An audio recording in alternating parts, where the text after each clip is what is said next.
So welcome students to EIB Education at Study with Anas sir. Today I will be start in class 12th Business Study chapter number 7 Directing. तो जैसा कि आपको पता है class की video में zone 7.1 and zone 7.2 cover कर लिया था और एक शॉर्ट एक्सप्लेनेशन के साथ शॉर्ट नोट्स के साथ। सो आज क्लास की वीडियो में हम जोन 7.3 एंड जोन 7.4 के साथ इस चैप्टर को फिनिश कर देंगे। देन हम चैप्टर नंबर 8 की तरफ मूव करेंगे। तो जब हमारे चैप्टर नंबर 8 तक की रिवीजन कंप्लीट हो जाएगी, क्योंकि चैप्टर नंबर 8 तक की मिड टर्म के एग्जाम में आ रहे हैं क्लास 12 के बच्चों के लिए। सो उसके बाद हम एनसीईआरटी नोट्स के साथ अपने सभी चैप्टर्स की प्रिपरेशन शुरू कर देंगे, क्योंकि कुछ बच्चे सीयूटी की प्रैक्टिस कर रहे हैं, उसकी प्रिपरेशन कर रहे हैं, तो बेसिकली उनके लिए वो बेनिफिट प्रोवाइड होगा। और मेरे पास कुछ स्टूडेंट्स के कमेंट भी आए थे, उन्होंने पूछा था कि सर आप एनसीईआरटी नोट्स के साथ वीडियो बनाएंगे या फिर उसकी एक्सप्लेनेशन देंगे नहीं। तो यस, हम बिल्कुल देंगे। चैप्टर नंबर 8 के बाद उसी की सीरीज़ हम स्टार्ट करने वाले हैं। सो बढ़ते हैं अपने चैप्टर की तरफ और बैक आते हैं हम चैप्टर पर और स्टार्ट करते हैं अपने आज के रिवीजन को और एक शॉर्ट एक्सप्लेनेशन के साथ इस वीडियो को फिनिश करते हैं।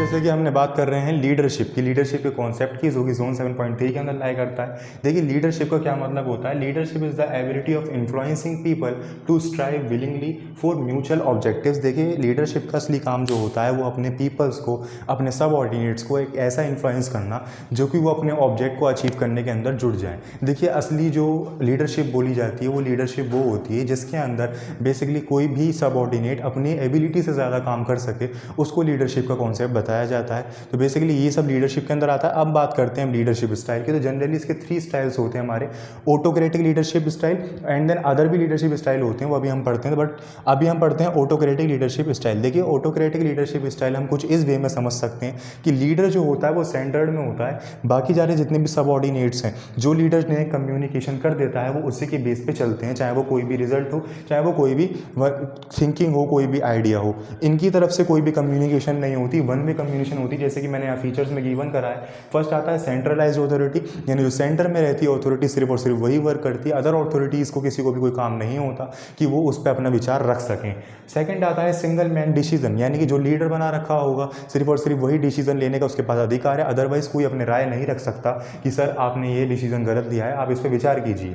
थर्ड आता है वन वे कम्युनिकेशन, यानी कि सिर्फ और सिर्फ लीडर ही कम्युनिकेट कर सकता है, सबऑर्डिनेट्स को ये अधिकार नहीं है कि वो अपना सब कम्युनिकेशन करें, अपने या फिर अपनी राय रखें, जैसे कि मैंने आपको बताया। फोर्थ आता है रिजल्ट बेस्ड रिवॉर्ड और पनिशमेंट। तो बेसिकली जो कि हमारा ऑब्जेक्ट होता है उसके रिजल्ट के बेस पर अगर रिजल्ट अच्छा आता है तो उनको रिवॉर्ड वगैरह दिए जाते हैं एक प्रोग्राम रखने के बाद, अदरवाइज कोई गलत आता है तो पनिशमेंट भी उसी हिसाब से दी जाती है। तो बेसिकली ये होते हैं हमारे ऑटोक्रेटिक लीडरशिप स्टाइल कॉन्सेप्ट। अब हम बढ़ते हैं नेक्स्ट कॉन्सेप्ट। तो स्टूडेंट्स हमारे पास सेकंड स्टाइल आता है डेमोक्रेटिक लीडरशिप स्टाइल। देखिए ये स्टाइल जो होता है वो एक समझ लीजिए बीच में हमारा लीडर रहता है, बाकी सब तरफ सबऑर्डिनेट्स रहते हैं। यानी कि उधर जब हमने पहला वाला पढ़ा था ऑटोक्रेटिक लीडरशिप स्टाइल के अंदर, तो उसमें वन वे कम्युनिकेशन होती है। इसमें ऐसा कुछ नहीं होता, इसमें हर तरफ से कम्युनिकेशन हम कर सकते हैं। जैसे फॉर एग्जांपल लीडर को अगर कोई डिसीजन लेना है तो वो अकेले डिसीजन नहीं ले सकता, उसको एक जनरल मीटिंग बिठानी पड़ेगी, वहाँ सबऑर्डिनेट्स होंगे, वहाँ सब जनरल मैनेजर्स होंगे वगैरह, सब लोग होंगे।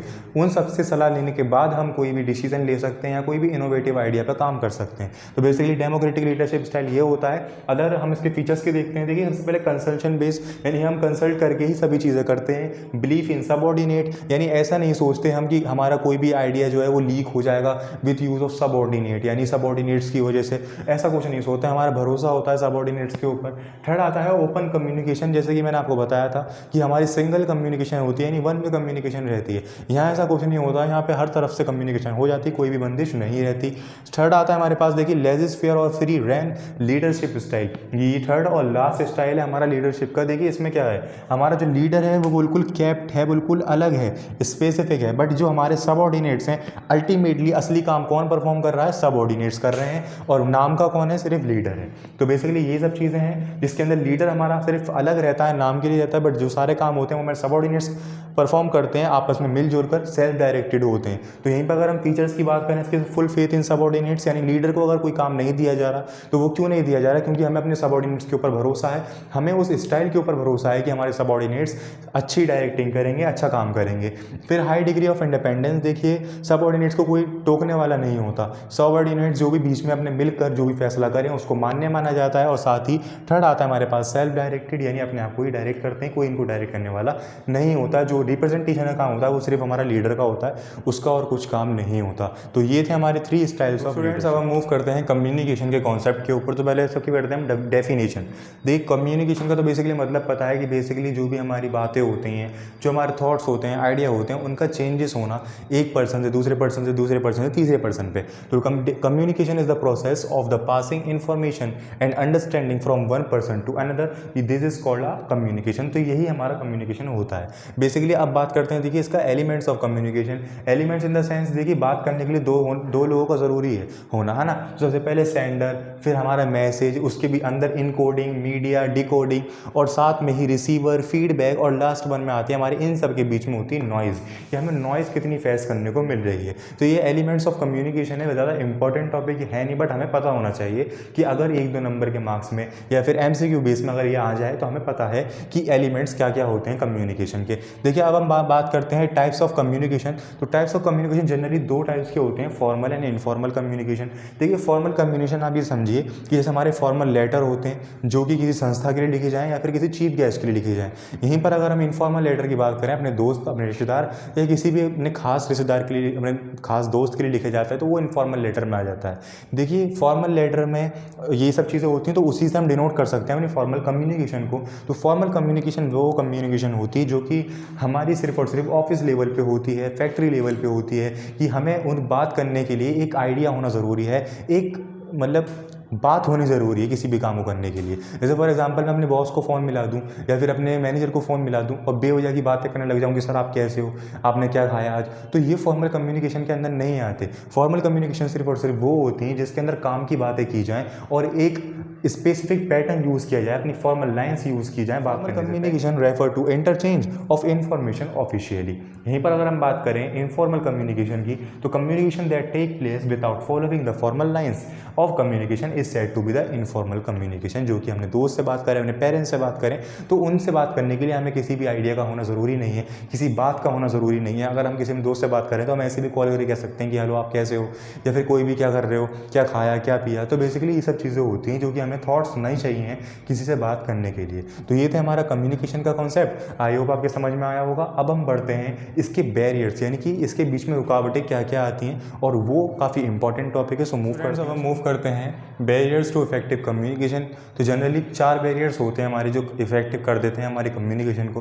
तो फर्स्ट आता है सेमेटिक बैरियर। देखिए there is always possibility of misunderstanding. Semantic barriers के अंदर वो आती है जो कि हमें मिसअंडरस्टैंडिंग होती है, लाइक सामने वाला पर्सन हमसे कहना कुछ चाह रहा था बट हमने समझ कुछ लिया, जैसे कि बैडली एक्सप्रेस मैसेज या फिर सिंबल्स और वर्ड विद डिफरेंट यूज़ या फिर डिफरेंट मीनिंग। तो बेसिकली कोई ऐसे वर्ड्स होते हैं जिनके एक से ज़्यादा मतलब निकल सकते हैं, और या ऐसा भी हो सकता है कि हमने अपने मैसेज को गलत तरीके से एक्सप्रेस किया गया हो ताकि हमारी मिसअंडरस्टैंडिंग क्रिएट हुई है। तो यही सब चीज़ें होती हैं जो मिसअंडरस्टैंडिंग बेस पे होती है, उसको सेमेटिक बैरियर के अंदर लाई किया गया है। सेकंड आता है साइकोलॉजिकल और इमोशनल बैरियर, जो कि इमोशनल से रिलेट करें और साथ ही स्टेट ऑफ माइंड से रिलेट करें। ठीक है, both parties of state of mind. Psychological और emotional barriers are concern in state of mind of both parties of the communication, like lack of attention and distrust. ठीक है, यानी कि जैसे कोई हमारे पास कंज्यूमर आया और हम उसे अटेंशन ही नहीं दे रहे, या फिर जो हम जिससे हम बात कर रहे हैं उसके ऊपर हमारा ट्रस्ट ही नहीं है। तो बेसिकली कुछ इमोशनल बैरियर्स होते हैं जो कि पाबंदी लगा देते हैं हमारे कुछ कम्युनिकेशन करने के अंदर। तो ये 2 बैरियर्स हैं, 2 बैरियर्स और कवर करते हैं अपने स्टूडेंट्स। नेक्स्ट बैरियर आता है हमारे पास ऑर्गेनाइजेशनल बैरियर। तो some of the official measure on organization structure, authority and relationship, rules and regulation and policy etcetera. तो कभी कभार हमारे कम्युनिकेशन के वे में ऑर्गेनाइजेशन भी बीच में आ जाती है, जैसे कि उसकी ऑथोरिटी, उसकी रूल्स एंड रेगुलेशन, उसकी पॉलिसीज़ जो कि कम्युनिकेशन को सपोर्ट ही ना करते हो, तो हमारी कम्युनिकेशन की जो फुलफिल है, जो चीज़ें हैं वो नहीं हो पाएंगी पूरी। तो बेसिकली ऑर्गेनाइजेशनल भी एक बैरियर लाई करता है हमारा। फोर्थ आता है पर्सनल बैरियर। देखिए personal barriers are concern with the personal factor of both sender and receiver. ये पर्सनल फैक्टर्स के ऊपर होता है हमारे, चाहे वो भेजने वाला हो चाहे वो देखने वाला हो। तो इसमें देखो दो चीज़ों में डिवाइड कर रखा है टाइप्स ऑफ बैरियर्स में। तो barriers related to superior and barrier related to subordinate. तो इसके अंदर लाया होता है fear of challenge of authority और lack of confidence of superior in his subordinates. यहीं पर अगर हम देखें तो unwillingness to community, lack of proper incentive. तो ये आते हैं हमारे कुछ पर्सनल बैरियर्स जो कि हमारे कम्युनिकेशन को इफेक्ट डालते हैं। और यहाँ पे इसी के साथ हमारे चारों बैरियर्स। आज की क्लास के लिए इतना ही। आज की क्लास की वीडियो में हमने चैप्टर नंबर 7 डायरेक्टिक को कंप्लीट फिनिश कर लिया है। इसकी रिवीजन आई होप आपकी सभी चीज़ें क्लियर हुई होंगी। फिर भी अगर आपको किसी भी टॉपिक के अंदर कोई भी डाउट हो तो आप मुझे कमेंट सेक्शन में ज़रूर बताएं। Thank you.